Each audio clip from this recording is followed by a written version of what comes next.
সংবিধান সংস্কার পরিষদের জন্য কমিটি গঠনে সরকার যে প্রস্তাব দিয়েছে সে বিষয়ে এখনো পুরোপুরি একমত নয় বিরোধীরা। তবে বিষয়টি ইতিবাচক বলে মন্তব্য করেছেন বিরোধী দলীয় নেতা শফিকুর রহমান।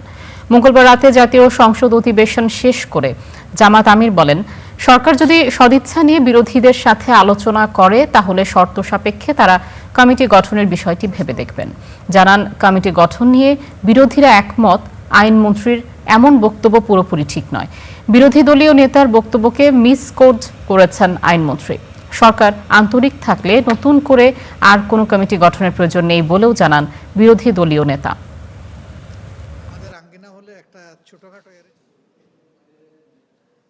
সংস্কার বিষয়ক কমিটি গঠন করা হয় তাহলে আমরা এটা ইতিবাচকভাবে গ্রহণ করার সুযোগ আছে। তবে শর্ত হচ্ছে সেখানে উভয় পক্ষ থেকে সমান সংখ্যক সদস্য থাকবে।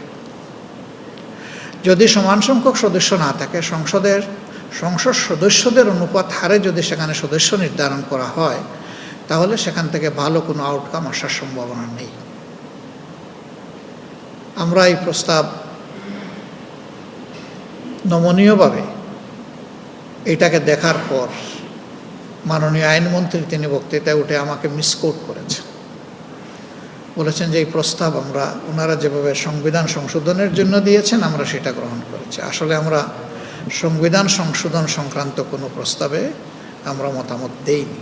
আমরা বলেছি বিষয়টা সংবিধান সংস্কার